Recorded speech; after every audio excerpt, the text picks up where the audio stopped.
अच्छा देखो, it's WPH13/3, I mean WPH13 है ये। सो स्टार्ट करते हैं, answer all of the questions. देखो भाई, अब आपके पास क्वेश्चंस कितने हैं? क्वेश्चन नंबर 1 है, 4 होने चाहिए। उसके बाद क्वेश्चन 2 है ये। उसके बाद now you have question number 3, और then you have question number 4। ठीक है, उसके बाद ये इसका ग्राफ है। ठीक है, अच्छा क्वेश्चन है, टेक्निकली साउंड क्वेश्चन है। Is student investigated the energy transfer using apparatus shown the setup on a bench। ठीक है, सेटअप जो है वो बेंच के ऊपर है, और क्या करना चाह रहा है वो एनर्जी ट्रांसफर को देखना चाह रहा है, उसको मेजर करना चाह रहा है। ठीक है, इन्वेस्टिगेट कर रहा है, उसको क्या इन्वेस्टिगेट कर रहा है आगे जाके ही पता चलेगा। ठीक है, ठीक है, तो वही कह रहा है कि जनाब ये you have a wooden block, और यहां से उसने एक ट्रैक लगाया है, इसके ऊपर ग्लास का स्फेयर है जो आगे जाकर इस होल में, यानी ग्लास है, इसके नीचे की होल है, इसके अंदर जा रहा है। ठीक, अब जैसे ही बॉल जाके इसमें गिर रही है तो इस प्लास्टिक के कप को वो उठाकर पीछे पुश कर रही है। सही है, और जब पीछे पुश कर रही है तो जाहिर है कि यहां से वो आगे, जो जितना आगे जाके ये कप रुक रहा है, कप आगे जाके ऐसे रुक रहा है यूं, तो ये जितना आगे जा रहा है ये डिस्टेंस डी है। ठीक है, जब ये बॉल नीचे आके इसमें गिर रही है तो ये कप आगे पुश हो रहा है, और ये जितना पुश हो रहा है ये डिस्टेंस डी है। ठीक है, ये डिस्टेंस डी की मेजरमेंट है, ये इस तरह से कैलकुलेशन कर रहा है। The student released a glass sphere at the top of the track. The glass sphere rolled down the track through the hole into the plastic cup. The plastic cup moved a distance d across the bench as shown। ये initial position है और ये इसकी final position है। ये plastic cup है, ये उसके अंदर स्फीयर है जो कि इसके अंदर आ चुका है। The student used vernier caliper to measure d. She repeated the procedure and corresponding measurement d of the several times. Describe two variables she could control. She should control when repeating the procedure। देखो, सबसे पहले तो होता है कि experiment जब भी कभी, ये क्वेश्चन है प्लानिंग का, और प्लानिंग के क्वेश्चन के अंदर सबसे इंपॉर्टेंट ये होता है कि आपको ये पता हो कि जो भी आप एक्सपेरिमेंट डिजाइन कर रहे हैं उसमें कंट्रोल वेरिएबल्स कौन से हैं। कंट्रोल वेरिएबल्स वो कि जिनको आपने कांस्टेंट रखना है, these are called constants of the experiments. Basically constant नहीं होती, ठीक है, लेकिन इनको आप कंट्रोल करते हो, फिक्स रखते हो। ठीक है, तो उसमें ये क्या क्या होगा? देखो भाई, क्या क्या हो सकता है। एक चीज तो ये हो सकती है कि जो हाइट है जहां से स्फीयर रिलीज हो रहा है, इसको हम क्या करें, कांस्टेंट रखें। अब वुडन ब्लॉक की हाइट को फिक्स कर लें आप, वुडन ब्लॉक की हाइट को आप फिक्स कर लें तो जाहिर सी बात है यहां से आप जब इसको छोड़ेंगे तो वो भी हाइट भी कांस्टेंट ही हो लें। वो कह रहा है कि द स्टूडेंट यूज्ड कि describe two variable she should control when repeating the procedure. जब प्रोसीजर को बार बार रिपीट करे, उसका एवरेज निकाले डिस्टेंस का, तो उसको क्या कांस्टेंट रखना चाहिए। तो भाई, जब पहली दफा बॉल यहां से आके नीचे गिरेगी तो डिपेंड करेगा यहाँ पे उसकी स्पीड क्या है, और यहाँ पे जो उसकी स्पीड है फाइनल, वो डिपेंड करेगा उसकी कि उसे कितनी हाइट से छोड़ा है इनिशियल। तो अगर हम इनिशियल हाइट को फिक्स कर दें, ठीक है, स्फीयर की इनिशियल हाइट को फिक्स कर दें, तो हर दफा हमें इस जगह पर ऑलमोस्ट सेम स्पीड मिलेगी। आ रही बात समझ में? सो ये जो हाइट है इसको फिक्स करने पर यहां पर हमें सेम स्पीड मिलेगी, तो इस हाइट को हमें फिक्स करना पड़ेगा। This should be kept constant, should, is that clear? This height should be controlled। Number 2, ये जो प्लास्टिक का कप आपने रखा हुआ है, इस कप को, ये जो ट्रैक है ना, ये ट्रैक जहां पे ट्रैक एंड हो रहा है इसके करीब रखें, और जितना डिस्टेंस आपने फर्स्ट अटेम्प्ट पे रखा है वही डिस्टेंस सेकंड अटेम्प्ट पे रखें, वही डिस्टेंस थर्ड अटेम्प्ट पे रखें, वही डिस्टेंस फोर्थ अटेम्प्ट पे रखें। हर दफा इसका डिस्टेंस सेम होना चाहिए। कोशिश करें बिल्कुल मिला के रखें, अलाइन करके रखें। Is that clear? अगर आप ये दो वेरिएबल्स को फिक्स कर दें, कांस्टेंट कर दें, कंट्रोल कर दें, तो आपका जो एक्सपेरिमेंट है, जब आप उसको रिपीट करके ये जो डिस्टेंस की जो वैल्यू है, यानी डी की वैल्यू आप निकाल रहे होंगे, ये एवरेज, ये आपकी अनसर्टेनिटी को रिड्यूस करेगा और एक्यूरेसी को ज्यादा बेहतर करेगा। Is that clear? जहां पे ये एंड हो उसके साथ ही कब जहां पे शुरू हो रहा है, इन दोनों को आपस में मिला के रखो, इसको एक सीध में रखो। आ रही बात समझ में? सर कब लेकिन यू, इफेक्ट क्या होगा, मुझे ये समझ में नहीं आ रहा। हाँ अच्छा सवाल। अगर मैं इसको दूर करके रखूं, ये बहुत अच्छा क्वेश्चन है, ठीक है, तो ये अगर इतना फासला रखूं या हर दफा डिस्टेंस चेंज करूं, तो जो बॉल की स्पीड यहाँ होगी, यहां से बॉल अंदर तक पहुंचते पहुंचते उसकी स्पीड पे फर्क पड़ेगा, डिक्रीज हो जाएगी। जो बीच में फ्रिक्शन की वजह से क्या होगा, एनर्जी लॉस होगी। यस और नो? ओके, ये फर्क ठीक। पड़ेगा। अच्छा ये फर्क ओके। पड़ेगा। तो हमें तो स्पीड हर दफा यहाँ पे एक ही जैसी चाहिए, एनर्जी हर दफा एक ही जैसी चाहिए बॉल की यहाँ पर अंदर पहुंचने के बाद। आ रही बात समझ में? जी जी अच्छा ठीक। सवाल है। That's really good question Ayaan, अच्छा क्वेश्चन किया तुमने। ठीक है, आ रही बात समझ में? तो अब देखो इसके मुख्तलिफ हाइट सेम रखने के मुख्तलिफ तरीके हैं। आप ब्लॉक की हाइट सेम कर दो, ये एंगल सेम रख दो, कोई ये एंगल की बात करेगा उस पर भी उसको मार्क देना पड़ेगा। आ रही बात समझ में? क्लियर? ठीक है, इज दैट क्लियर? समझ आई बात? एंगल की भी बात हो सकती है। तो आप क्या यूज करेंगे? Describe two variables she should control when repeating procedures. क्या कंट्रोल करे वो? नंबर 1, हाइट ऑफ द, ठीक है, हाइट ऑफ द स्फीयर और block because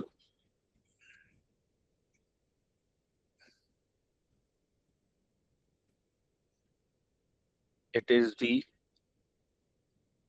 initial position of the sphere's journey. Is that clear? आ रही बात समझ में? तो उसको हमने फिक्स रखना है। नंबर 2 क्या करेंगे हम? नंबर 2 ये है कि डिस्टेंस, ठीक है, डिस्टेंस किसका? डिस्टेंस, ठीक है, distance of cup from and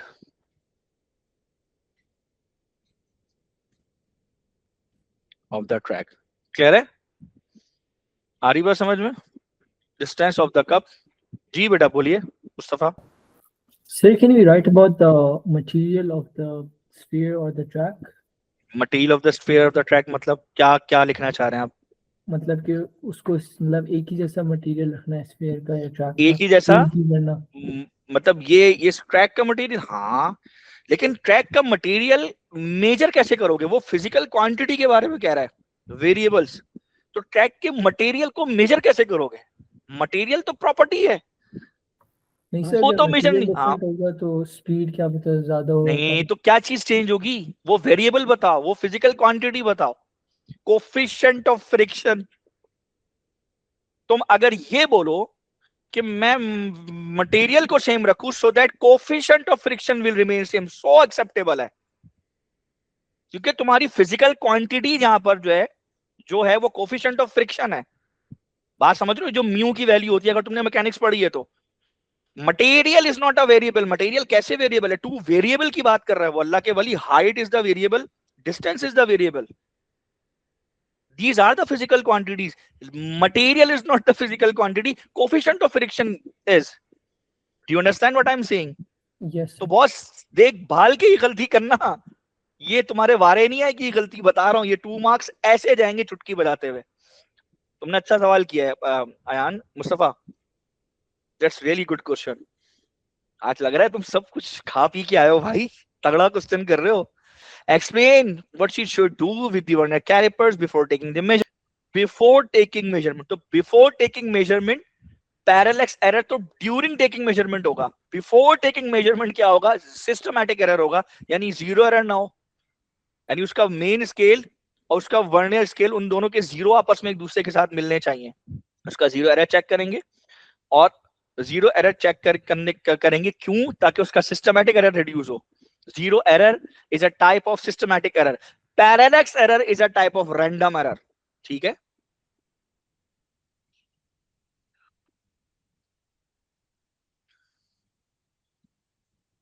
she should check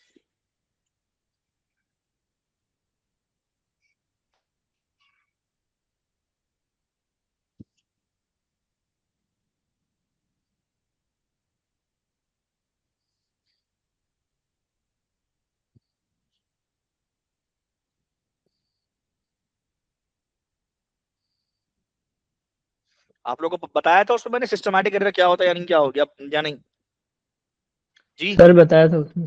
3 चीजें होती हैं सिस्टमैटिक एरर में, जिसने नहीं देखी वीडियो वो कान खोल के सुन ले। 3 बातें होती हैं। Number 1, inaccurately designed procedure. Number 2, faulty apparatus. Number 3, क्या, mishandling. समझ में आई? ये तीनों चीजें सिस्टमैटिक एरर का पार्ट होती है. आपने हाइट मेजर करनी है और आप थर्मोमीटर लेके आ रहे हैं, यार खुदा का वास्ता अपने दिमाग का इलाज करें. सिस्टम इनकरेक्टली डिजाइन प्रोसीजर है. मिस हैंडलिंग क्या हो सकती है? मिस हैंडलिंग में बहुत सारी चीजें आ जाती हैं भाई. रीडिंग कहाँ से लेनी है? आप स्केल की रीडिंग 0 से शुरू होगी, आप उल्टा स्केल करके रख रहे हैं, तो ये मिस हैंडलिंग में शामिल है. फिर फॉल्टी अपैरेटस, कुछ मिस प्रिंट हो, ठीक है.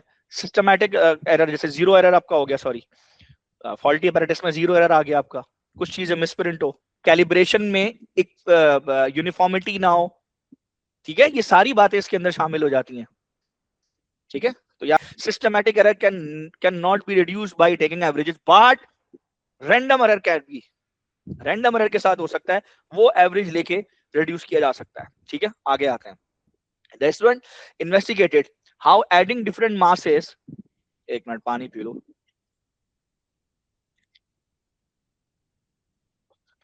The student investigated how adding different masses of modeling clay to the top of the plastic cup affected D. How adding different masses of modeling clay to the top of the plastic cup. हाँ, वो ये कह रहा है कि अगर इस plastic cup के ऊपर मॉडलिंग क्ले रख दिया जाए अलग अलग मासेस की, तो ये जो आगे जा रहा है ना डिस्टेंस डी, ये अफेक्ट करेगा. जाहिर है मास बढ़ाने से, मास अगर मैं बढ़ाता चला जाऊं इसका, तो आपको पता है कि वेट बढ़ेगा, ठीक है. और आपको पता है force of friction is directly proportional to normal reaction which is equals to weight. पढ़ा है आपने? क्या पढ़ा है? Force of friction is equals to mu R. Bio वालों शायद आपने ना पढ़ा हो, लेकिन जितने भी मैथ्स वाले उन सब ने ये पढ़ा है. पढ़ा है नहीं पढ़ा? नहीं पढ़ा? पढ़ा है सर. अच्छा चलो छोड़ दो, जिसने मैथ्स नहीं पढ़ी दफा करो.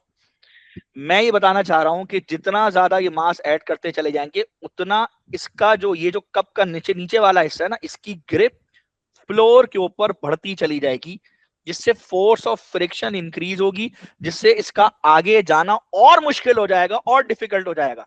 ये कॉमन सेंस है बच्चों, है कि नहीं है? एक मोटे आदमी को, हट्टे कट्टे आदमी को, 100 केजी के आदमी को कुर्सी से धक्का मार के हटाना और एक 20 केजी के बच्चे को कुर्सी से धक्का मार के हटाने में जमीन आसमान का फर्क है. करके देख लो, सेम फोर्स लगाना, बताओ कौन हट पाएगा जल्दी से? अभी पॉपाय द सेलर मैन की ऑलिव है जो उस मोटू को पंच मार के हटाने की कोशिश कर रही है बिना स्पेनिश खाए, और ये पॉसिबल नहीं हो पा रहा क्योंकि मोटू है, 100 केजी का बंदा है. लेकिन वही पपाय को लात मारी, पपाय भाई गिर गए, मास कम है. Try to understand. तो जब जितना ज्यादा मास आप बढ़ाते चले जाएंगे, इसका आगे जाना और मुश्किल होता, ठीक है. ये डिस्टेंस डी अफेक्ट करेगा, ठीक. अब सुने, ये कॉमन सेंस है, कुछ बोलने की जरूरत नहीं है आपको. She use a balance to measure the mass of the pieces of modelling clay, ठीक है. बैलेंस कौन सा? वो भी हो सकता है इलेक्ट्रॉनिक बैलेंस हो सकता है, कुछ भी बैलेंस, बीम बैलेंस हो सकता है, हमें नहीं बताया इसने. हमारी पप्पो की बेटी नहीं है ना, वरना बता देती. She used the balance to measure the mass of the pieces of modeling clay. For each mass, she repeated the measurement of D to determine a mean value of D. The student recorded the following data to plot a graph of the mean distance D against mass. Criticize the recording of data. 1,20,00,000 दफा ये सवाल आ चुका है, 20 दफा ये सवाल आ चुका है. इस डाटा पे क्रिटिसाइज करो. All the values must be in the same set of significant figures. Yes. Obviously, वरना सबसे बड़ा तो ब्लंडर ही यही किया उसने, ठीक है. ठीक है. दूसरी अहम चीज, ठीक है, ग्राफ के लिए हम कम से कम, ये 3 रीडिंग से कुछ भी नहीं होता. ग्राफ के लिए कम से कम हम 6 रीडिंग्स लेके चलते हैं, तो ये इनफ सेट तो है ही नहीं. पहली बात, कम से कम 6 रीडिंग है एक्सपेरिमेंट के लिए जो रिकमेंडेड है. ये 3 रीडिंग पे ही काम चला रहा है, सही. दूसरी बात, सिग्निफिकेंट फिगर्स हैं, ठीक है, डेसिमल प्लेसेस आप कह लें, ठीक है. आ रही बात समझ में? उसके बाद है कि ये 16.1 से, मेरी बात यहाँ, ये 18.9 है, 18.3 है, 16.1, इस 16.1 से आ रही बात समझ में? इससे कम वैल्यूज पे मजीद हमें रीडिंग्स चाहिए ताकि हम उसका ग्राफ प्लॉट कर सकें, ठीक है. क्योंकि मास की जो रेंज है ना, बहुत स्मॉल है. आ रही बात समझ में, नहीं आ रही? क्लियर? ठीक है। सो मास की रेंज बहुत स्मॉल है, इस वजह से हमारी जो ग्राफ प्रोडक्शन है, जो ग्राफ हम बनाएंगे उसमें कंसिस्टेंसी ग्राफ के अंदर, ठीक। तो अब मैं क्रिटिसाइज कर रहा हूं पहला पॉइंट, ठीक है। पहला पॉइंट क्या होगा? दीज ठीक है, सेट ऑफ डेटा, ठीक है, sets of data are not enough. क्यों भाई? enough to draw the graph, ठीक है। she oh तौबा, she needs at least 6 readings। Clear है? ब्रैकेट में मैंने मेंशन कर दिया, she needs at least 6 readings, number 1। Number 2 क्या हो सकता है? inconsistency and decimal places।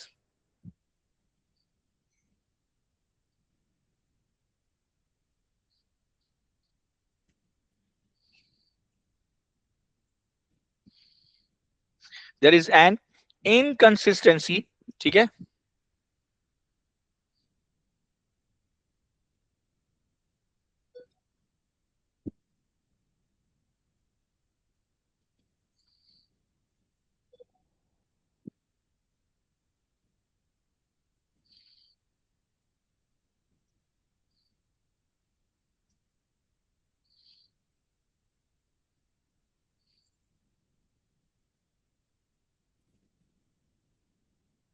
in mean values of,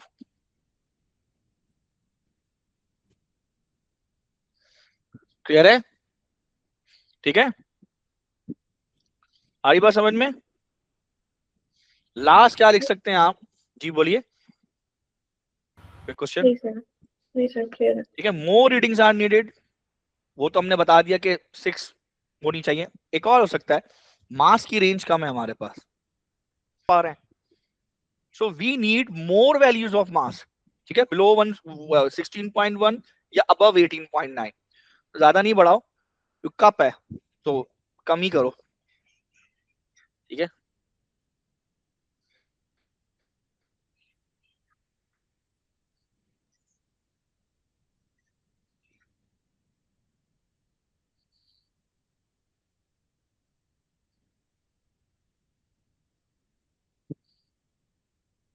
more values of mass are required, ठीक है, लो।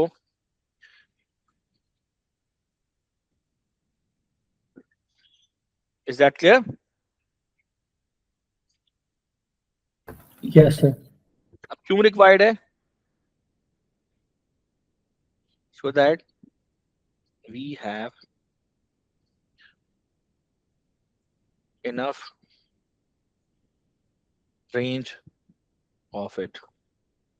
चले आगे, नेक्स्ट है अनदर स्टूडेंट, ठीक है, completed the same investigation and plotted the following graph। The student suggested that there is an inverse relationship between mean D and the mass added to the plastic cup, ठीक है, understood है। Explain how the student should check if the relationship is inversely proportional to the graph। आ रही बात समझ में? कैसे पता चलेगा भाई? देखिए, सबसे इंपॉर्टेंट जो मैं समझाना चाह रहा हूँ, समझिए, इनवर्सली प्रोपोर्शनल का जो ग्राफ होता है ना, उसमें सबसे इंपॉर्टेंट क्या है जो मैं समझा रहा हूँ, वो ये है कि भाई आप किसी भी एक्सिस पे कुछ भी रख लीजिए, ठीक है, it depends on you. Let's say आपने यहाँ पर मास रख लिया किसी भी यूनिट में, वैसे ग्राम में, और यहाँ पर आपने रखा इसकी मीन वैल्यू।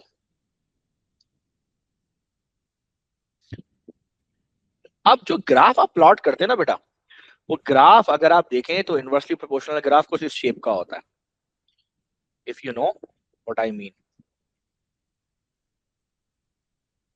अभी जो इस तरह का ग्राफ है ना, इसके हर हर पॉइंट पर, ये वाला पॉइंट हो, ये पॉइंट हो, ये पॉइंट हो, ये पॉइंट है, जितने पॉइंट से आपने ग्राफ बनाए, हर हर पॉइंट पर, यानी ये यहाँ पर आपका जो ये मास 1 हो जाएगा और ये D1 हो जाएगा, फिर ये कोऑर्डिनेट आपका मास 2 D2 हो जाएगा, ये कोऑर्डिनेट मास 3 D3 हो जाएगा, ये कोऑर्डिनेट मास 4 D4 हो जाएगा। भाई साहब इन सब का प्रोडक्ट कांस्टेंट देगा, क्योंकि आपने जैसे बॉयज लॉ पढ़ा है ना, PV is equal to constant, ऐसे ही ये भी है कि ये वाई एक्सिस और एक्स एक्सिस की दोनों वैल्यूज का जो प्रोडक्ट होता है वो कांस्टेंट होगा। सही है, यानी D मल्टीप्लाई बाई M, इसका प्रोडक्ट कांस्टेंट ही आएगा। तो अगर आप सेट्स ऑफ रीडिंग उठाते हैं, ध्यान दीजिएगा, ठीक है, तो अगर फर्स्ट करें यहाँ पे डिफरेंट वैल्यूज ऑफ डी लिए हैं, इधर डिफरेंट वैल्यूज ऑफ मास लिए हैं, या मास इधर रख लीजिए, डी की वैल्यू इधर रख लीजिए, तो आखिर में आप डी और एम को मल्टीप्लाई करेंगे, इनका प्रोडक्ट लेंगे, और ये सारे प्रोडक्ट की वैल्यू आपकी ऑलमोस्ट सेम होनी चाहिए। समझ में आई बात? ये सारी की सारी वैल्यू सेम, अगर ये सारी वैल्यू सेम होंगी, इनका प्रोडक्ट, इनका प्रोडक्ट, इनका प्रोडक्ट, सबका प्रोडक्ट सेम होगा, तो आप कह सकते हैं कि this is inversely proportional, the relationship is inversely proportional. आ रही बात समझ में? यस और नो? क्लियर है बच्चों? Yes, sir. सेवरल रीडिंग्स लें और मास आपका ऐड होता चला जाए कंसिस्टेंसी के साथ, 10 ग्राम 20 ग्राम कर करके आप ऐड करते चले जाएं। ऐसी रीडिंग लें, उन और उससे आप बेस्ट फिट ग्राफ्स बनाएं, बेस्ट फिट कर्व बनाएं, और बेस्ट फिट कर्व बनाने के बाद दूसरा क्या हो कि फिर आप प्रोडक्ट जो है वो इस तरह से सबके निकालें, डीएम डीएम डीएम करें सबके। हाँ, डीएम का मतलब डायरेक्ट मैसेज में नहीं है भाई, हाँ, डीएम का मतलब ये डी और एम को मल्टीप्लाई करवाना है। अब इधर आ जाए, 2 मार्क्स के, अब आप क्या लिखेंगे इसमें भाई? ठीक है, टेक, ठीक है, several pairs of, ठीक है, reading, take several pair of read from line of best fit, ठीक है, सबसे पहले several pairs of reading ले लें, और लेने के बाद क्या करें उसको, and find their product, ठीक है, such as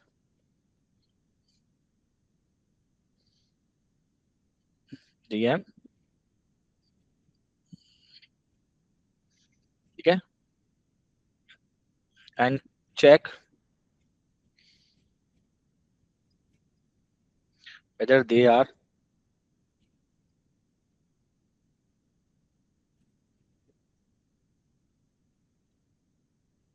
क्लियर है, समझ आई? ठीक है, नेक्स्ट आ जाए।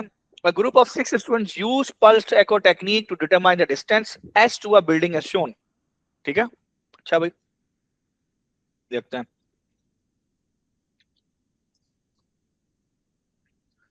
One of the students banged 2 wooden blocks together to make a loud sound.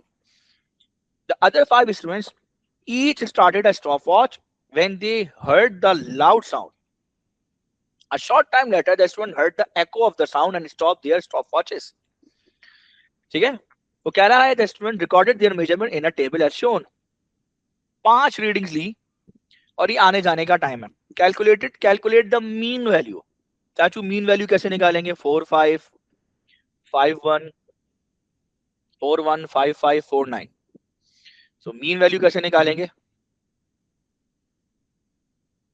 0.45 plus 0.51 0.41 0.55 0.49,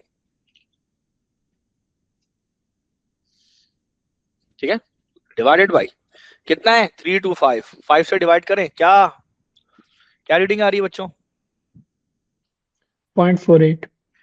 अब आप सोचेंगे इस पे एनोमलस रीडिंग भी हो सकती है कभी कभी, और वो होगी सिस्टमैटिक एरर की वजह से। एक रीडिंग आ गई, ये सारी रीडिंग आ गई, एक और उसने कॉलम बना दिया, उसमें लिख दिया 2.32।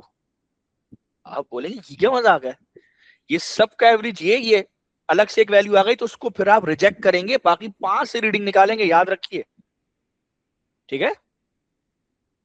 और एवरेज निकालने के लिए कम से कम 4 रीडिंग्स आप लोगों ने लेनी पड़ेगी, भले 5वीं को इग्नोर कर दें हम, कोई इशू नहीं है। अब 0.55 बहुत बड़ी वैल्यू है, if you want to ignore it you can, या फिर सबसे छोटी वाली को 0.41 को इग्नोर करें आप। तो 4 से आप एवरेज निकालें, क्या वैल्यू आ रही है बच्चों? 0.48 0.48 सेकेंड। सिग्निफिकेंट फिगर का खास ख्याल रखना है, ठीक है। Determine the percentage uncertainty in the mean value, अंग्रेजी का जुमला पढ़ो, मीन वैल्यू में परसेंटेज अनसर्टेनिटी निकालनी। परसेंटेज अनसर्टेनिटी का फॉर्मूला है, ठीक है, absolute uncertainty divided by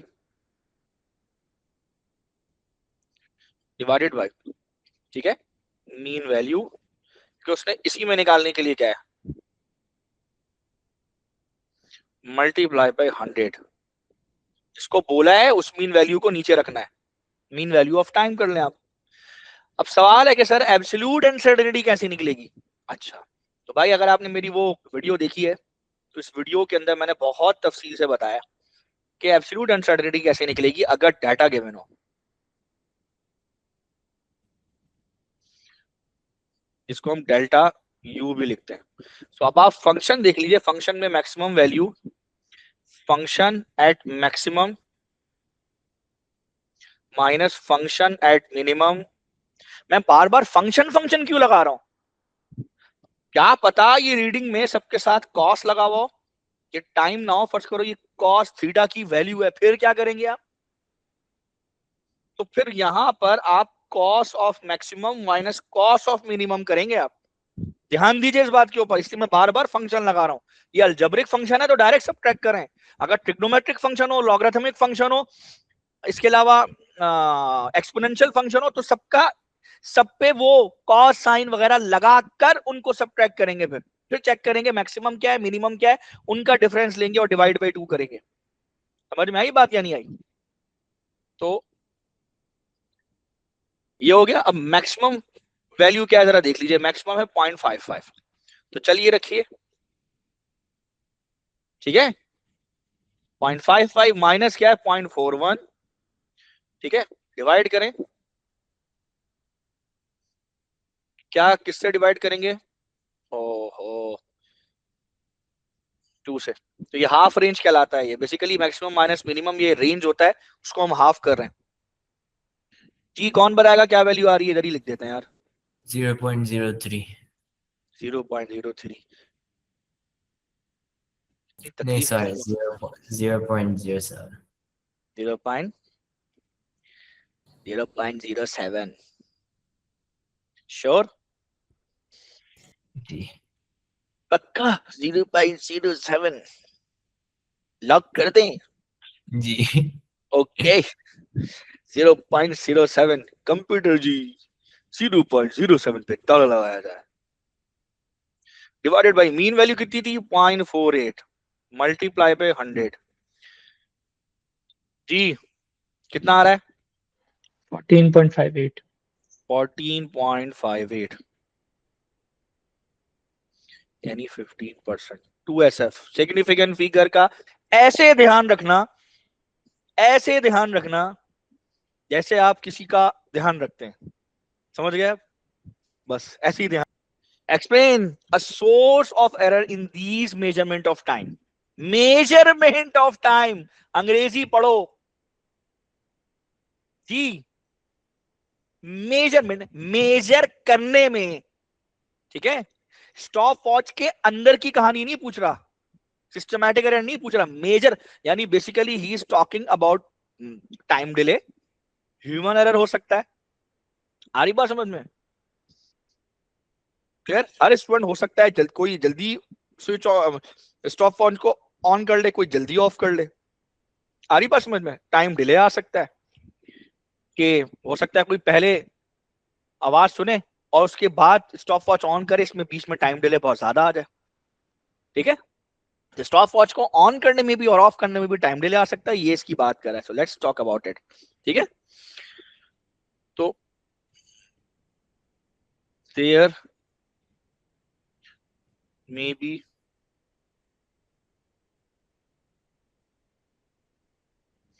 time delay between,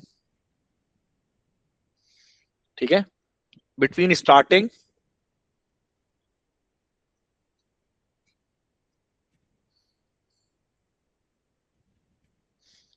stopping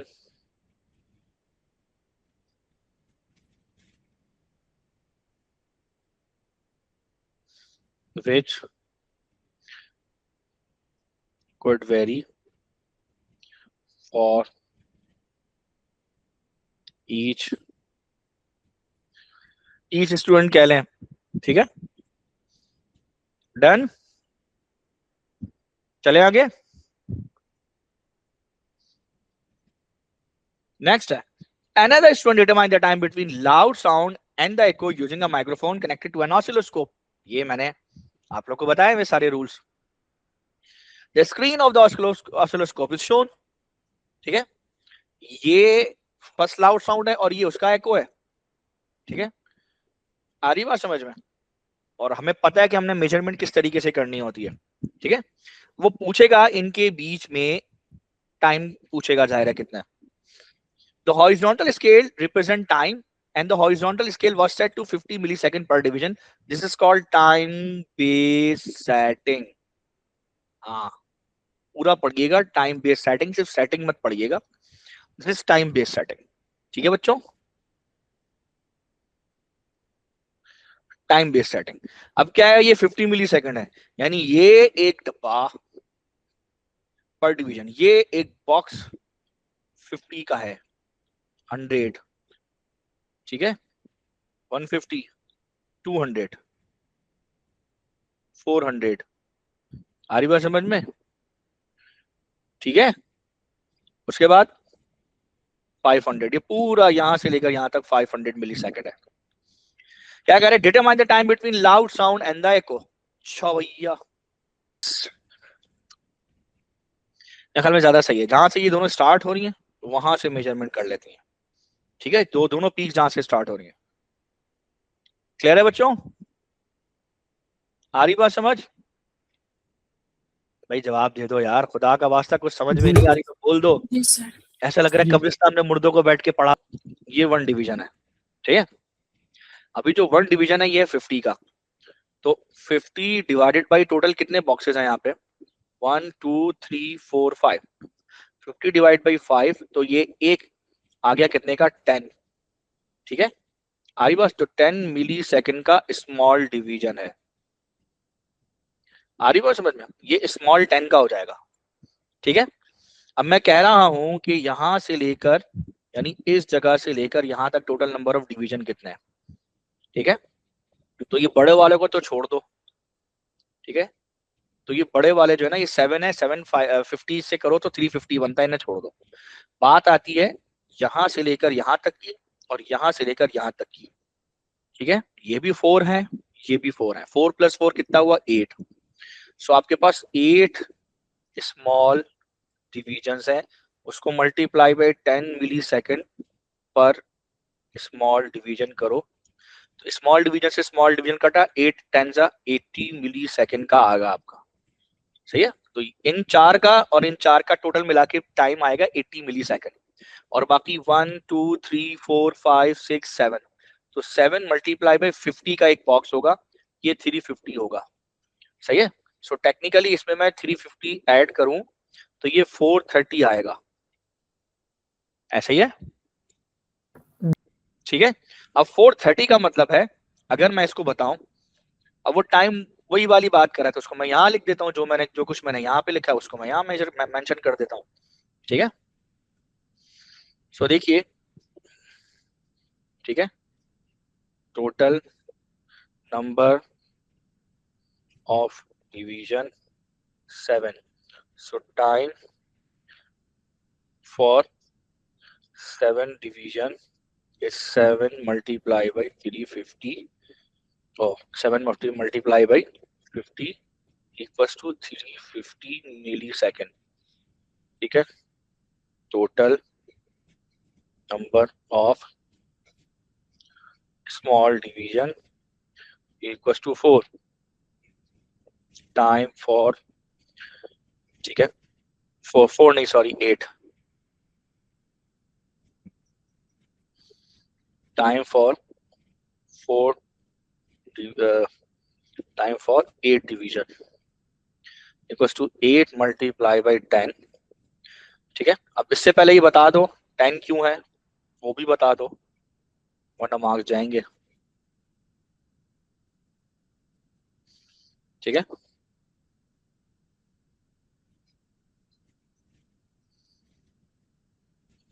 for 1 small division is equals to 80, कितना होगा फॉर 1 स्मॉल डिवीजन, तो हमारे पास एक डिवीजन के लिए क्या वैल्यू होगी 50 divided by 10, 50 divided by 5, we have 10 millisecond per small division. आ रही बात समझ में? तो total number of small division is, ठीक है, 8 है, तो हम 8 मल्टीप्लाई बाई 10 कर देंगे, 8 मल्टीप्लाई बाई 10 करेंगे तो 80 मिली सेकेंड आएगा। सो टोटल टाइम, ठीक है, 350 प्लस 80 430 मिली सेकेंड, तो टाइम हमने लिखना है 0.43 सेकेंड्स। क्लियर है बच्चों? सही है। State the resolution in millisecond of the horizontal scale on the oscilloscope. उसकी रेजोल्यूशन क्या है? तो भाई हमने पहली रेजोल्यूशन निकाल दी 10 मिली सेकेंड, ये रेजोल्यूशन ही तो निकाली है। मिनिमम मेजरेबल वैल्यू क्या है? मिनिमम 10 मिली सेकेंड है, यही तो रेजोल्यूशन है। लीस्ट काउंट को ही तो रेजोल्यूशन बोलते हैं। इंस्ट्रूमेंट के अंदर रेजोल्यूशन का मतलब लीस्ट काउंट होता है, तो उसका लीस्ट काउंट 10 मिली सेकेंड है, बोलने की जरूरत ही नहीं है। आ रही बात समझ में? इंस्ट्रूमेंट के अंदर अगर आप एक रूलर से मेजरमेंट कर रहे हैं, मैं आपसे पूछूं कि इसका लीस्ट काउंट क्या है, आप कहेंगे 0.1 सेंटीमीटर, वही उसका रेजोल्यूशन है। Determine the percentage uncertainty in the time between loud sound and the echo, यानी इस टाइम में परसेंटेज अनसर्टेनिटी निकाली है। ठीक है, आ रही बात समझ में? नहीं आ रही है? कैसे निकालेंगे? हाफ रेजोल्यूशन रेजोल्यूशन को आप हाफ करेंगे, आप रेजोल्यूशन को आप हाफ कर रहे हैं और किससे डिवाइड करेंगे?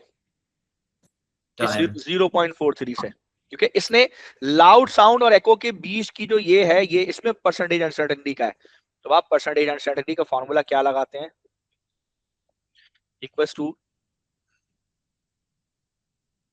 एब्सोल्यूट अनसर्टेनिटी डिवाइडेड बाय, ठीक है, मीन वैल्यू, मीन टाइम है ना, ये क्या है? Time between loud and echo, loud sound और echo multiply by 100, multiply by 100, ये है। तो आप नीचे तो 0.43 लिखेंगे, न्यूमरेटर में एब्सोल्यूट अनसर्टेनिटी लानी है। एब्सोल्यूट अनसर्टेनिटी कैसे मेजर करेंगे? तरीका ये है कि अगर डिजिटल इंस्ट्रूमेंट है तो जो लीस्ट काउंट है वही अनसर्टेनिटी है, अगर एनालॉग इंस्ट्रूमेंट है तो जो अनसर्टेनिटी उसका हाफ है। तो ठीक, समझ आ गई बात? जी। तो अब निकाल लें, ये क्या होता है 2.3% आ रही है। तो 10 इंटू डिवाइडेड बाई कितना हो जाएगा 0.43, कितना बताया आपने? 2.3%। 2.3%। ठीक है, ये आप लिख लें। The speed of the sound in air is जी, determine the distance as to the building, तो आप डिस्टेंस निकालना है, तो distance is equal to velocity into time, 330 multiply by time कितना रखेंगे बच्चों?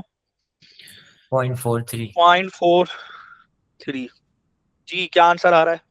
अच्छा नहीं, आने जाने का टाइम है ना, ये टाइम 2 वे टाइम है, आने जाने का टाइम है, एको है ना बच्चे, हाँ तो तो डिवाइड ये बाय डिवाइड बाई 2 होगा तो डिस्टेंस 70.95 होगी। जी 0.7 70.95 70.95 मीटर, so 71। नेक्स्ट पार्ट पे चलते हैं। Large distances such as a distance as to the building can be measured using a laser distance meter. वो होता है a laser distance meter use the pulse echo technique with pulses of laser light. Stay two advantage of using laser light instead of sound to determine this distance। एक तो precision जो है उसकी अच्छी हो जाएगी, ठीक है। दूसरा ये कि स्पीड ऑफ लाइट कांस्टेंट होती है, और इसके बाद ये हाईली डायरेक्शनल है, ठीक है।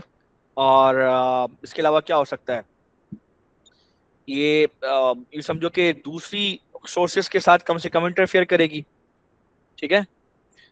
और बहुत जल्दी डिटेक्ट हो जाएगी। It will be detected in very little amount of time before the next pulse is ejected और इज रिलीज। तो ये दो तीन बातें हैं, ठीक है, जिनको हमने लेके चलना है, ठीक है। एक तो ये कि speed of light remain constant, ठीक है। साउंड का फर्क पड़ता है, ठीक है, क्योंकि मीडियम मीडियम चेंज हो जाए, बीच में कोई प्रॉब्लम आ जाए तो साउंड, तो ये speed of light will remain same, air में और वैक्यूम में ऑलमोस्ट सेम रहती है। तो हम पहला पॉइंट हम यही बता देंगे कि speed of light remain same, ठीक है, रिमेन सेम, ठीक है, in all weathers, in all conditions, in all weather conditions, ठीक है। सारी वेदर कंडीशंस के अंदर speed of light will remain same, तो कोई फर्क नहीं पड़ेगा, ठीक है। आ रही बात समझ में? एंड दिस लाइट इज, ठीक है, हाईली डायरेक्शनल। क्लियर है? Highly directional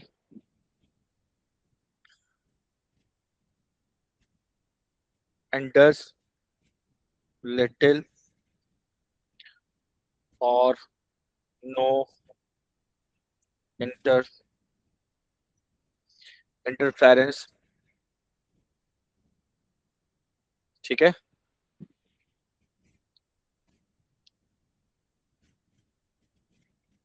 with other form of sources। Clear? ठीक है, अब आते हैं question number 3। A student investigated the efficiency of a small 9-volt DC electric motor shown in the photograph। ठीक है, पेपर खोल लें अपने पास में, फिर कहूंगा बार बार आप लोगों से कि पेपर अपने खोल के रखें आप लोग। The axle turns and the motor is connected to a power supply। ये एक्सिल जो है ये टर्न कर रहा है। हम तो बचपन में इसमें वो आइसक्रीम की डंडी आती थी वो लगा दिया करते थे इसके ऊपर, बीच में से सुराख करके वो घूमती रहती थी, ये मोटर बन गई, पंखा बन गया। उससे वो घर वर नहीं होते छोटे, वो स्कूल कॉलेजेस के अंदर, स्कूल्स के अंदर जो आपको छोटे से वो प्रोजेक्ट्स बनाने होते हैं, उसमें मोटर लगानी होती है, फैन घूमता हुआ दिखाना होता है। उसमें बहुत लगाया, फैन तेज चले तो फिर वो बाजार से रजिस्टर खरीद के लेके आया, रजिस्टर लगा दिया, रजिस्टर की वजह से फैन स्लो स्लो घूम रहा है तो विंड टरबाइन दिखा दिया। ऐसे बहुत उल्टे सीधे कारनामे बचपन में किए हैं। The student determine the electrical power input to the electric motor।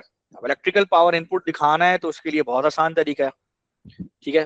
Volt meter ammeter लगा दो तो वोल्ट मीटर वोल्टेज बताएगा, एमीटर करंट बताएगा, ये कर सकते हैं। इसके अलावा बैटरी लगा दो, बैटरी का करंट लिखा हुआ है, सेल लगा दो, सेल का करंट लिखा हुआ है, वोल्टेज लिखा हुआ है, सिंपल मल्टीप्लाई करो आ जाएगा। खैर देखते हैं अब ये क्या कर रहा है। The student determine the electrical power input to electric motor, complete the circuit diagram to show the circuit the student should use। अच्छा, अब मोटर तो उसने यहाँ पे बना दी, अब मोटर के साथ क्या करें भाई, ठीक है, आ रही बात समझ? इस सर्किट आपने बना दिया, वोल्ट मीटर शो करना, एमीटर शो करना, ठीक है, तो उस पे मार्क्स आपको मिलेंगे। चलें, नेक्स्ट है। अब वो क्या क्वेश्चन कर रहा है, the student set up the apparatus shown, a 1 kg mass was suspended from the axle using a string. The student connected the motor to the circuit. The student switched on the motor for a short time. During this time, the motor raised the 1 kg mass through a height of L. ठीक है, identify a health and safety issue, ठीक है, and how it may be dealt with. अच्छा, industrial sector में इसे HSE कहते हैं, health safety and environment. इसकी पूरी ट्रेनिंग्स होती हैं, ये मेरे जहन में आया तो मैंने कहा बता दूं आपको।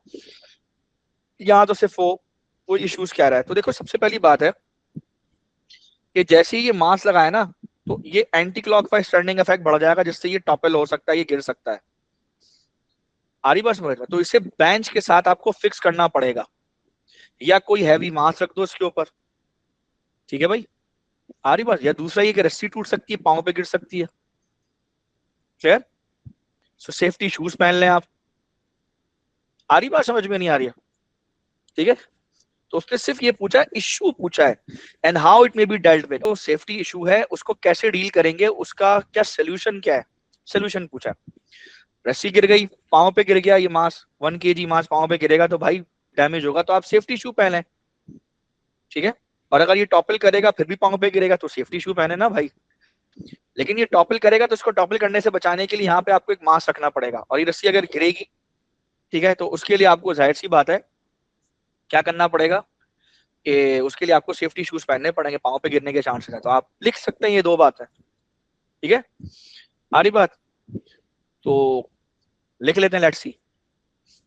सबसे पहले तो क्या लिखेंगे, स्टैंड, स्टैंड में topple over to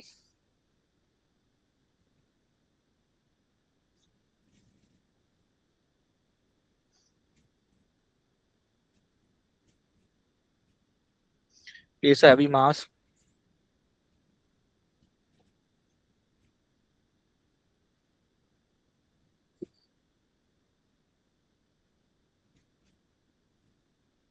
on the base of the stand। ठीक है भाई, सेकंड क्या हो सकता है,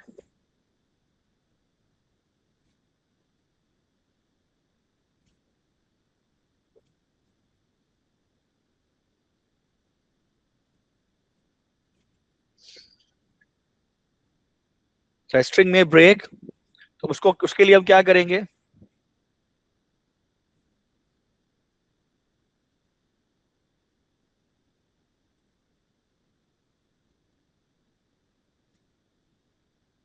the mass may fall on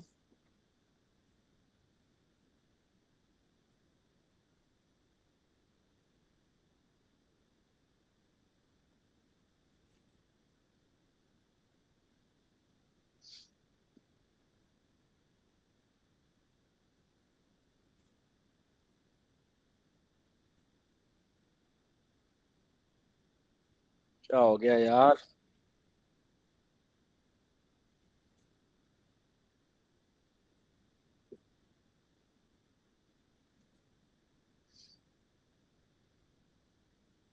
है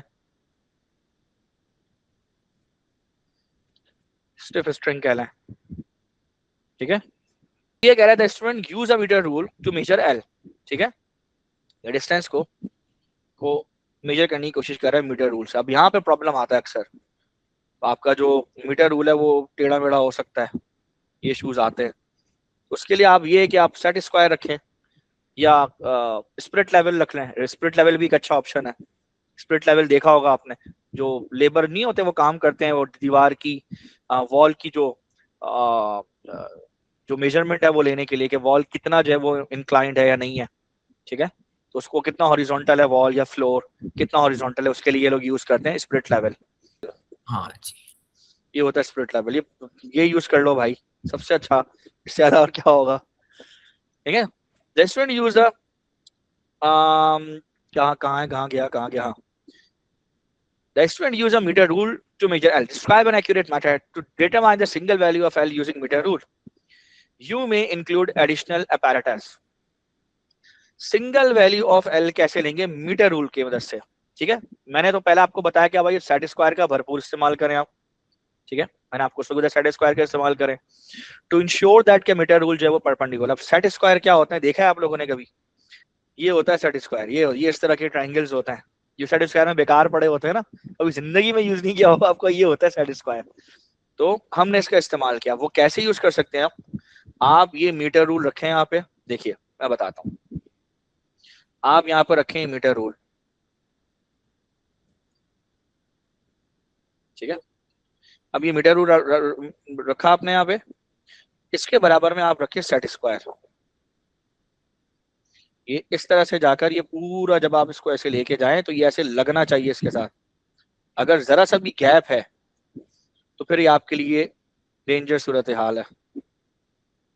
अगर आपने यू रखा होगा ना तो ये गैप नजर आएगा आपको, ये ट्राइंगल बन रहा होगा। तो ये ट्राइंगल नहीं बनाना आपने, पूरा ये पैरेलल होना चाहिए। ठीक है,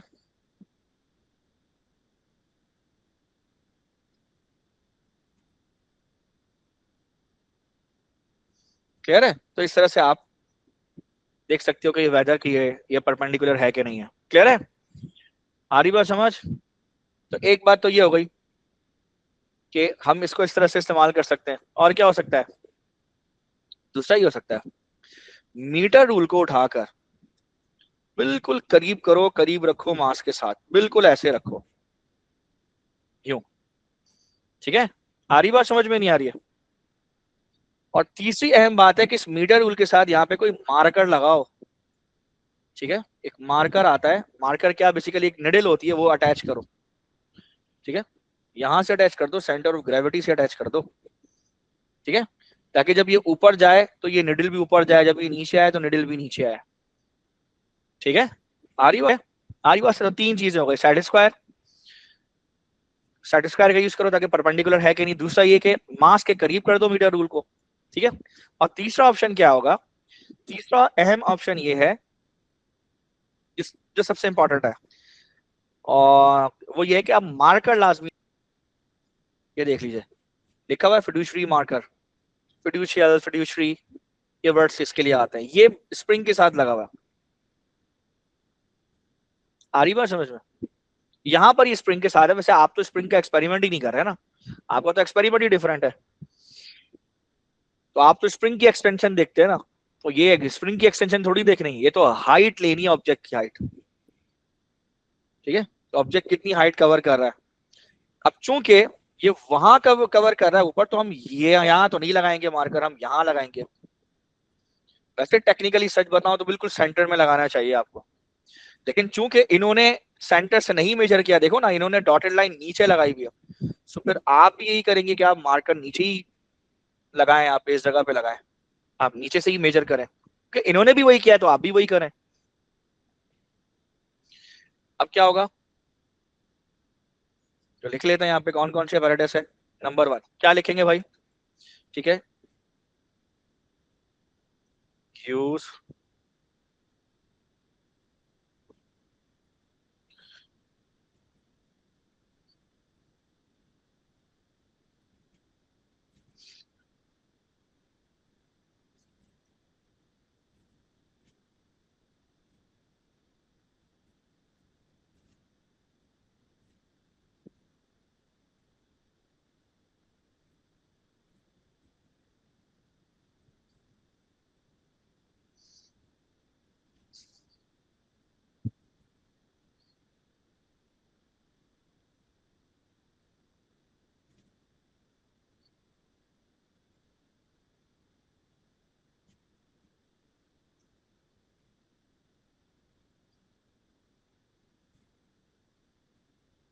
क्लियर है? दूसरा क्या करेंगे? क्लैम्प, मीटर रूल,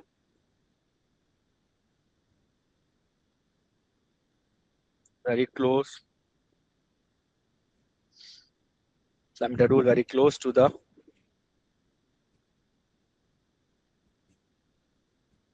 और थर्ड क्या प्रोसीजर होना चाहिए भाई? थर्ड ये हो सकता है कि अटैच अ मार्कर,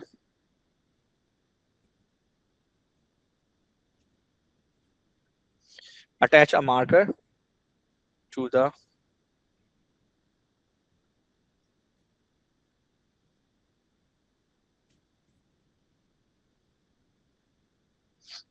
क्लियर है? इसको आप चाहें तो ब्रैकेट में कर दें।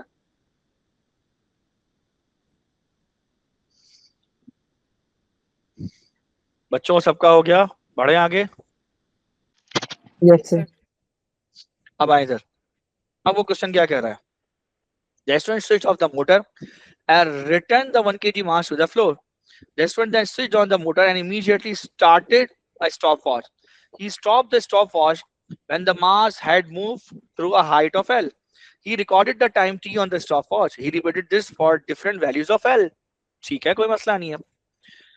उसने बिल्कुल जमीन से ऊपर मास को उठाया एक डिस्टेंस तक, ठीक है, वो रिकॉर्ड कर लिया, उसका टाइम नोट कर लिया, फिर उस लेंथ को और इंक्रीज किया, फिर उसने नोट किया, फिर लेंथ को इंक्रीज किया, फिर उसने दोबारा टाइम नोट किया and so on.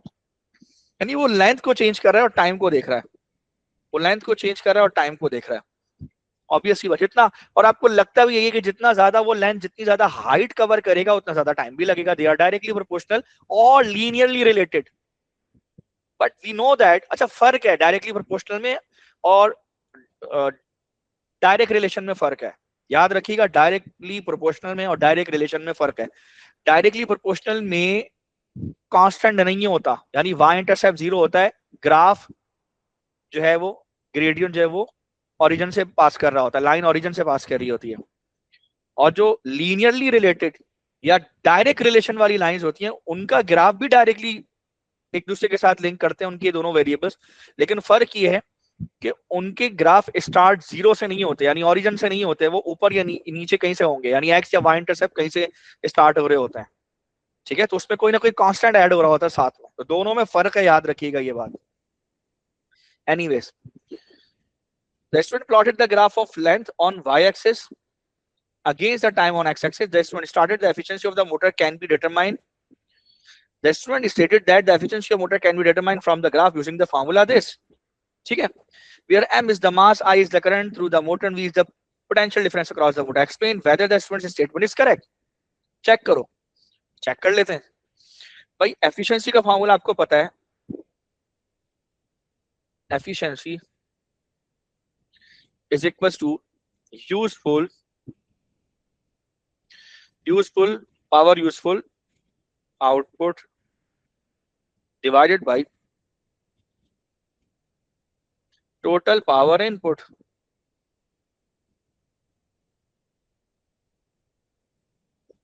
Multiply by 100। अच्छा, उसने चूंकि 100 की बात नहीं की तो हम 100 को हटा ही देते हैं, छोड़ दे, थोड़ी देर के लिए 100 को भूल जाए, ठीक है। अच्छा, अब क्या है इसमें, देखिए आउटपुट पावर क्या होगी, जितना उसने वर्क डन किया। पावर की बात भी हम कर सकते हैं, क्योंकि देखो नीचे उसने जो आई वी की बात की है, ठीक है, यानी आई इंटू वी ये पावर होता है, इलेक्ट्रिकल पावर होती है, इसमें मैं बात करता हूँ। अब जरा समझो हुआ क्या भाई। मोटर की पीछे से वाइंडिंग है, इसके वायर्स लगे हुए हैं, और जाहिर सी बात है इस यहाँ पे एक वोल्ट मीटर भी होगा, एक एमीटर भी लगा हुआ होगा। अभी मैं उस पर बात नहीं कर रहा। सो मोटर को जो इनपुट पावर मिल रही है, ये इनपुट पावर है, टोटल इनपुट पावर है, ये वी आई के इक्वल है। ये डिनोमिनेटर में लिखेंगे आप, ठीक है। तो अब आप ये लिखेंगे डिनोमिनेटर के अंदर। सो ये टोटल पावर इनपुट, ठीक है। अब देखो, सो नीचे जो आएगा पावर इनपुट, वो पावर इनपुट किसका है, वो इलेक्ट्रिकल पावर इनपुट है, वो इलेक्ट्रिसिटी मोटर में जा रही है, तो उसका फॉर्मूला होता है वी आई। सवाल है आउटपुट पावर क्या होगी, तो जरा समझिएगा। आउटपुट पावर ये होगी भाई कि जितनी इसको इलेक्ट्रिसिटी मिली, कुछ हिस्सा जाहिर है कि अंदर फ्रिक्शन में भी कुछ एनर्जी लॉस होगी, उसके बाद बिलाखिर ये जो वेट है वो नीचे से ऊपर लिफ्ट हो रहा होगा। तो ये जितना ऊपर लिफ्ट हुआ तो इसकी जो ग्रेविटेशनल पोटेंशियल एनर्जी वो इंक्रीज हुई, ठीक है। इसने, इस मोटर ने अपने आप को घुमा के वो ग्रेविटेशनल पोटेंशियल एनर्जी इसकी इंक्रीज की, तो देखा जाए आउटपुट पर ग्रेविटेशनल पोटेंशियल एनर्जी जो है वो इंक्रीज हुई है, वो उसका फॉर्मूला होता है mgh। अब चूंकि gravitational potential energy is the energy, it is not a power, so मुझे यहाँ पर भी टाइम से डिवाइड कराना पड़ेगा, यहाँ से भी। तो अब ये आउटपुट पावर बन जाएगी, यानी rate of energy transferred from motor to the mechanical energy, या from motor to gravitational potential energy. तो rate of increase of the gravitational potential energy is equal to mgh upon time. ये output power पे लिखना पड़ेगा मुझे, ठीक है, mgh upon time. Clear? क्योंकि ऊपर भी पावर रखनी है, नीचे भी पावर रखनी है, तो मुझे ये लिखना पड़ेगा mgh अपॉन टाइम, क्योंकि पीछे से इलेक्ट्रिसिटी आ रही है, उसके बदले में ये अपलिफ्ट कर रहा है उस ऑब्जेक्ट को। सो मैं यहाँ पे लिखूंगा, ठीक है, मैं यहाँ पे लिख देता हूं, ठीक है, rate of increase is in gravitational potential energy is equals to rate of electrical energy transferred to the motor। ठीक है, ये लिख लिया। अब अगले स्टेप में ऊपर मैं क्या लिखूंगा, mgh अपॉन टाइम, और नीचे मैं क्या लिखूंगा,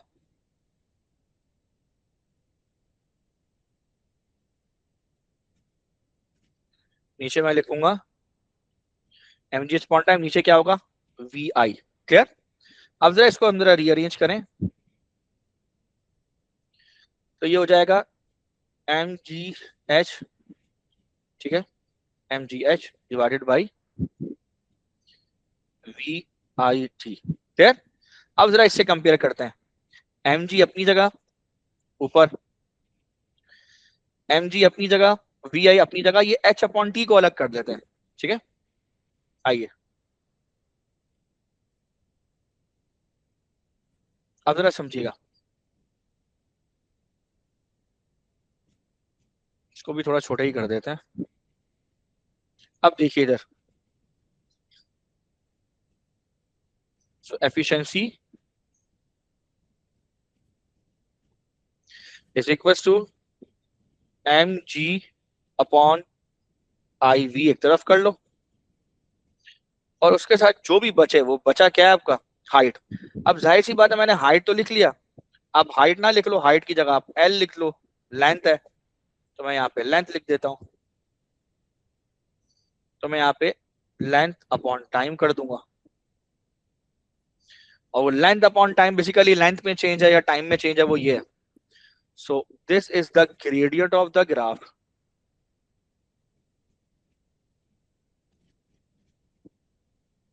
ऑफ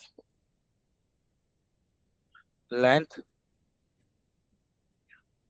वर्सेस टाइम। ठीक है, आ रही बात समझ में? तो अब आप यहाँ पे कोड कर देंगे, ठीक है, the statement of student is correct. कह रहे, आ रही बात समझ में?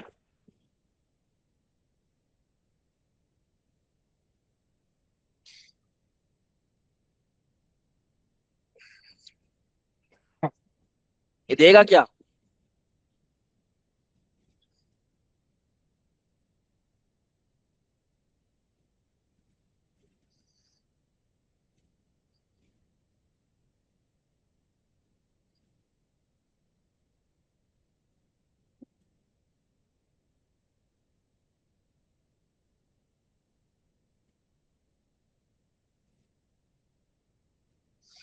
ठीक है, तो ग्रेडियंट देगा क्या, कि ऊपर इसके चढ़ने की स्पीड देगा।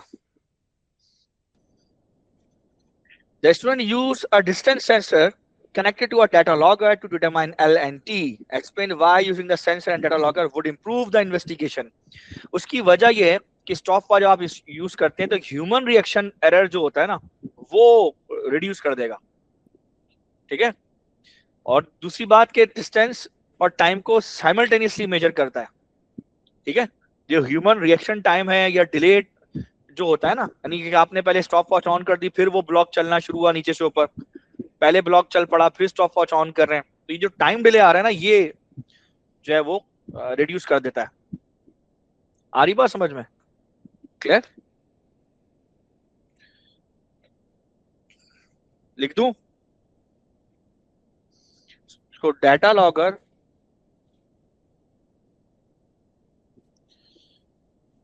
क्या करेगा?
ठीक है, the de Broglie wavelength of electron is related to their velocity by formula h upon mv, where h is the Planck constant and m is the mass of the electron. The table shows a measured value lambda for the corresponding values of 1 upon v. ठीक है, उनकी de Broglie wavelength उनकी जो speed है उसके reciprocal पर major की है. Plot a graph of lambda on y-axis against 1 upon v on the x-axis on the grid opposite. Determine the gradient of the graph. उसका gradient भी निकालें. अच्छा जी, देखिए जब आप ग्रेडियंट प्लॉट कर रहे हो तो कुछ चीज, जब ग्राफ प्लॉट कर रहे हो तो कुछ चीजों का आपने ख्याल रखना है. ठीक है,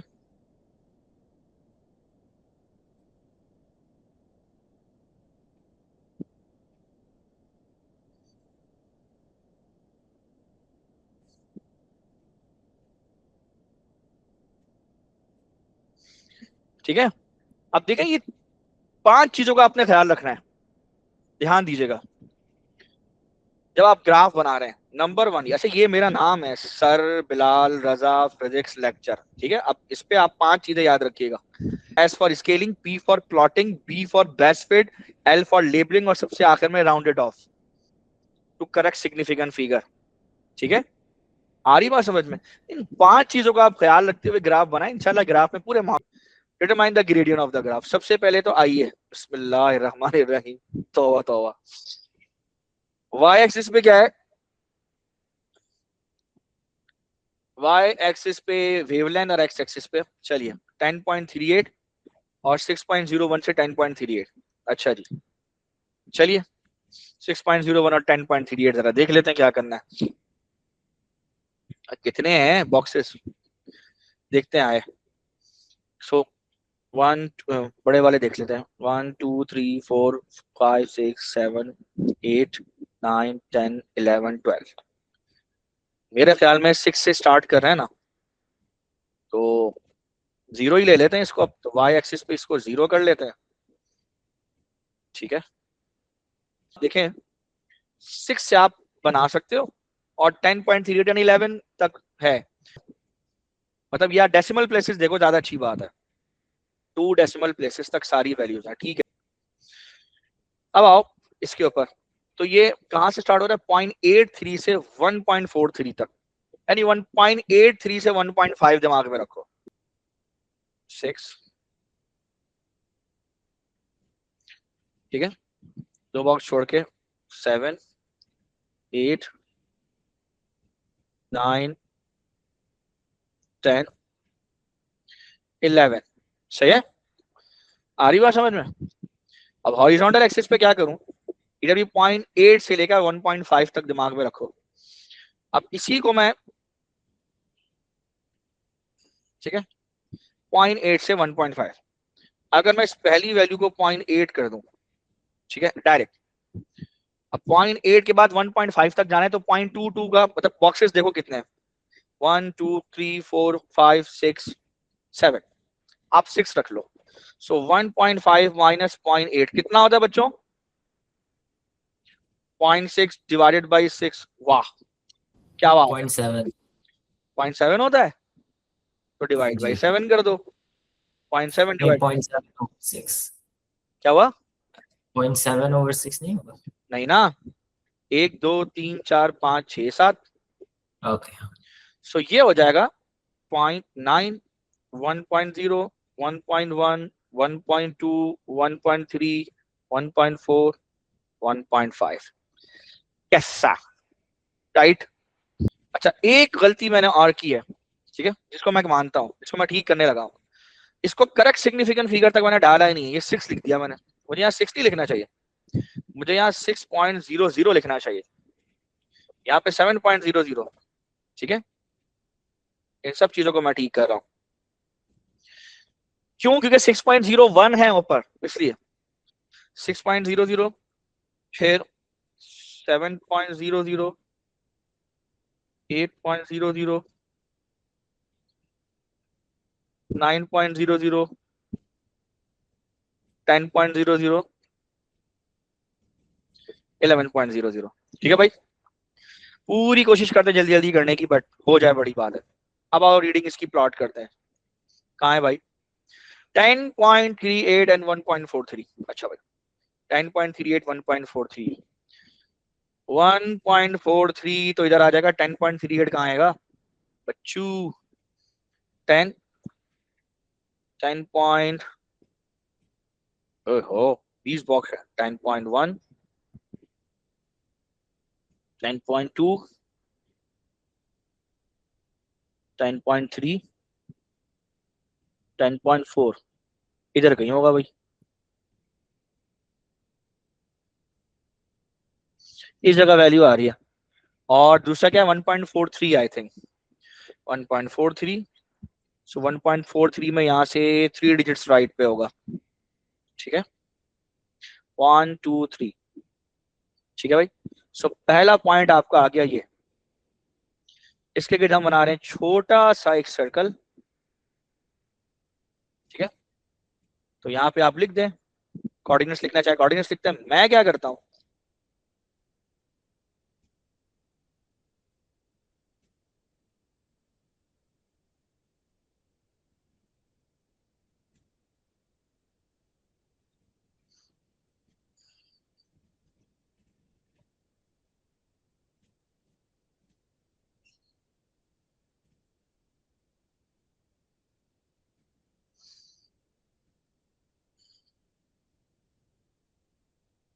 ठीक है बच्चों 1.43, और दूसरा कौन सा था 10 पॉइंट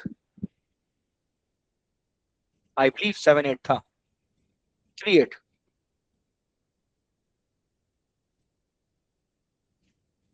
ठीक है, तो हम यहां से गुजार रहे हैं, दूसरा आप देखिए मैं आपको बताता हूं,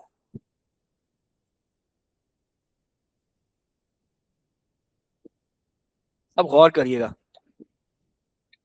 देखिए एक इधर से पॉइंट से गुजर रहा है और एक पॉइंट इधर से गुजर रहा है, तो 2 पॉइंट से तो लाइन गुजर रही है, बाकी एक पॉइंट यहाँ नीचे, एक पॉइंट यहाँ नीचे, एक पॉइंट ये ऊपर है, एक पॉइंट ये ऊपर है, 2 पॉइंट्स ऊपर है 2 नीचे, इसे कहते हैं बेस्ट फिट और बैलेंस लाइन।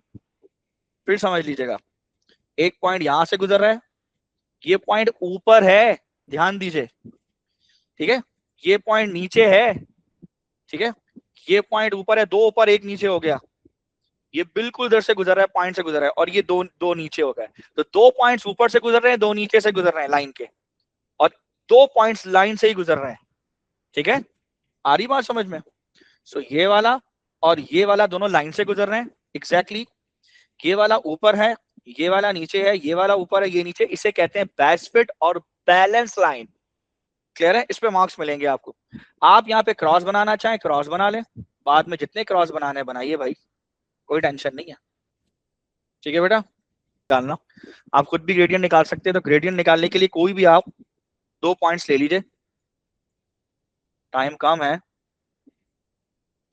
तो कोई भी 2 पॉइंट्स ले लेते हैं। एक पॉइंट यहाँ से ले लेते हैं। सर हमारा पार्ट बी रह गया इसका आई थिंक। पार्ट बी कहाँ, ये वाला? जी जी। ग्रेडियंट ही तो निकाल रहा हूँ। अच्छा मैं ग्रेडियंट के समझा लिए वो तो 2 देख पॉइंट, रहे हैं। नहीं नहीं नहीं नहीं, ग्रेडियंट के लिए तो 2 पॉइंट ले रहा हूँ, और एक पॉइंट यहाँ से ले लो। ये 2 पॉइंट हमने ले लिए, ये 2 पॉइंट हम लोग सिलेक्ट किए, एक ये वाला, एक ये वाला।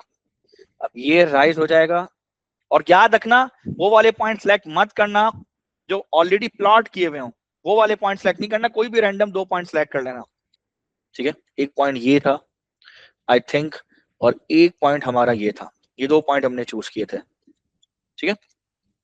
ये 2 पॉइंट चूज किए थे, ये वाला ये वाला। तो ये पॉइंट आपका मेरे ख्याल में 1.3 था, और ये वाला कितना है भाई?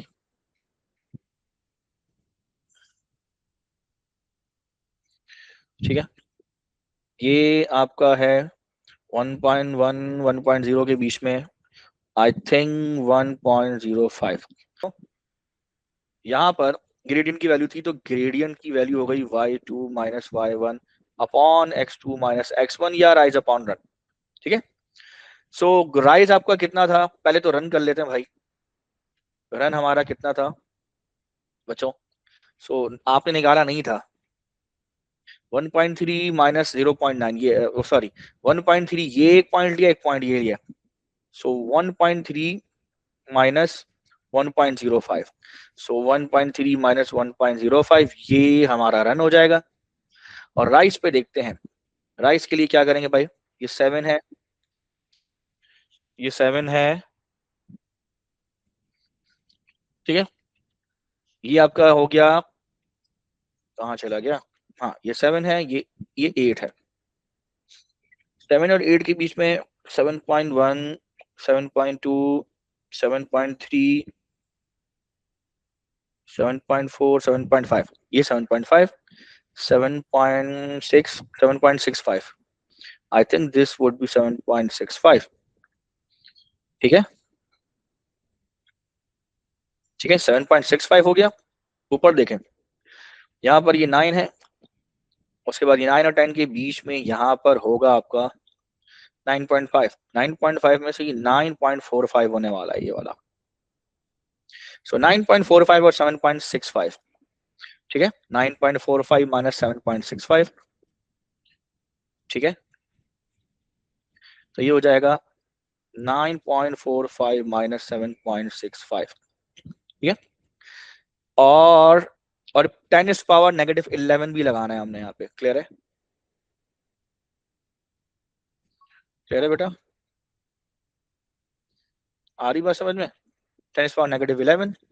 उसके अलावा हॉरिजॉन्टल एक्सिस पे अगर मैं देखूं तो हॉरिजॉन्टल एक्सिस पे मेरे पास है 1.3, ये रहा, और ये नीचे 1.05, 1.3 माइनस 1.05, सही है। सो कर लेते हैं, तो ये है 1.3 माइनस 1.05 इंटू 10 पावर कितना है बेटा? ये 10 पावर नेगेटिव 7, 10 पावर नेगेटिव 7। जी जरा मुझे कोई बताएगा क्या वैल्यू आ रही है? Sir, 3.2 times 10 to the power 3. 3.2 times 10 to power 3, clear है ये? Sir 7.2 times 10 to the power of -4। 7.2 times, check कर लें भाई पहले आप लोग, हमें दिया है 7.20 इंटू 10 पावर नेगेटिव 4, क्लियर है? हमारा ग्रेडियंट ठीक है, आ रही बात समझ में? ठीक है, सही है। अच्छा अब चलते हैं आगे, determine the value of h from the gradient. अब h की वैल्यू ग्रेडियंट से कैसे निकालें? तो भाई इधर देख लीजिए, ये है lambda is equal to h upon mv, ठीक है। अब मैं आपको बताता हूँ क्या देगा इस लाइन का ग्रेडियंट।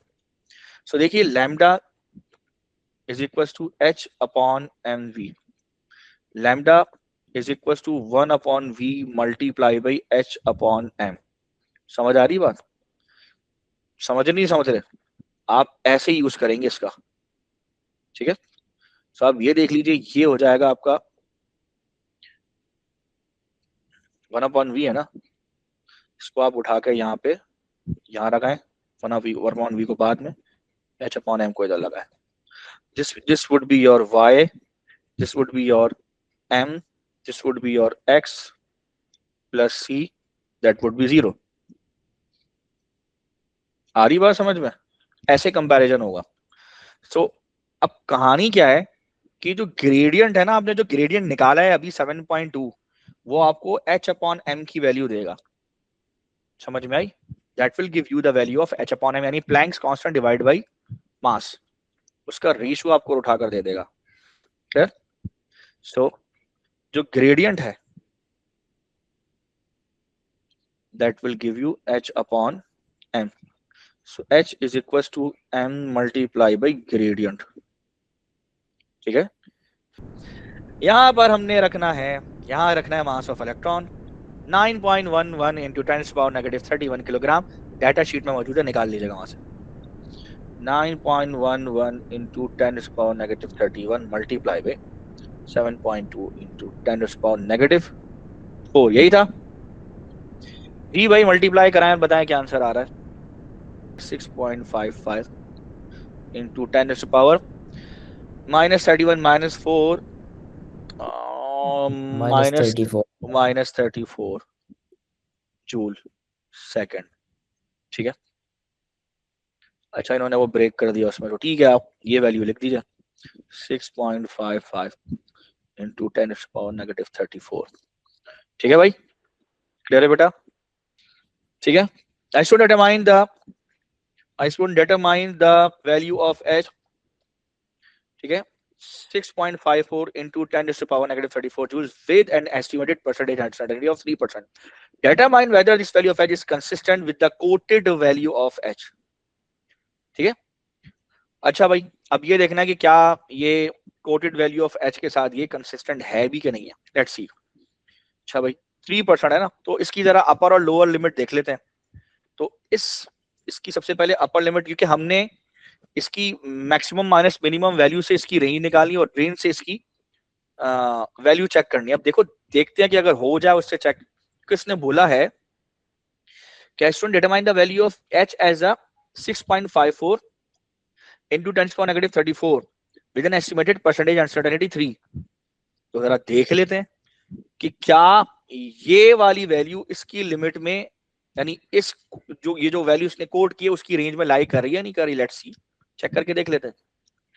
तो सबसे पहले इसकी लोअर लिमिट निकालते हैं। सो लोअर लिमिट या लोअर बाउंड्री निकालते हैं। आ रही बात समझ में? लोअर बाउंड्री निकालेंगे तो 6.54 इंटू 10⁻⁻34 मल्टीप्लाई बाई 3%। अब लोअर बाउंड्री का मतलब होता है 90, लोअर बाउंड्री का मतलब होता है 100% में से 3% सब्ट्रैक्ट कर दो, तो ये बनेगा 97%। 97% का मतलब होता है 0.97 से मल्टीप्लाई करें आप, ये लोअर बाउंड्री या लोअर लिमिट निकलेगी, ठीक है। अपर बाउंड या अपर लिमिट निकालने के लिए, ठीक है, 6.54 इंटू 10⁻⁻34 मल्टीप्लाई भाई। अब अपर बाउंड निकालना है तो 100% में 3% को ऐड कर दीजिए। सो ये 97% हो जाएगा और ये वाला 103% यानी 1.03 हो जाएगा। सो दोनों को मल्टीप्लाई करिए, ऊपर बनेगा 6.54 इंटू 10⁻⁻34 मल्टीप्लाई बाई 97% और नीचे बनेगा 6.54 इंटू 10⁻⁻34 इंटू 103% यानी तकरीबन 1.03। जी क्या आंसर आ रहा है बच्चों? आंसर बताइए। सर लोअर बाउंड है 6.343, सॉरी 3438 0.3434 इंटू 10⁻⁻34 32 और ओके 32 जी यानी 634। लोअर बाउंड आप कह रहे हैं 6.34 इंटू 10⁻⁻32 है और जी जी अपर बाउंड 34 आ रहा है। और अपर बाउंड कितना है इसी चीज के ऊपर? हाँ 6.73 times 73 times 10 to the power -34। जाहिर सी जी। बात है कि ये उसकी एक्चुअल वैल्यू है, ये उसका लोअर बाउंड है, ठीक है। तो ऑब्वियस सी बात है इसके बीच में 6.55 आ गया, बिल्कुल ठीक है, ठीक है। तो आप कह सकते हैं कि हिज वैल्यू, अब वो चाहे तो उसकी परसेंटेज निकाल के दिखा दें, चाहे तो आप ना निकाल के दिखाएं, इट्स अप टू यू, कोई ऐसा मसला नहीं है, ठीक है। मैं लिख देता हूं, ठीक है, एज, ठीक है, ठीक है, एज द वैल्यू लाइज, ठीक है, इन बिटवीन द रेंज, ठीक है, so it is consistent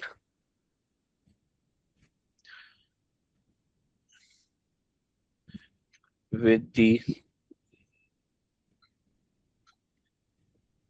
quoted value of h। Clear है? आ रही बात समझ?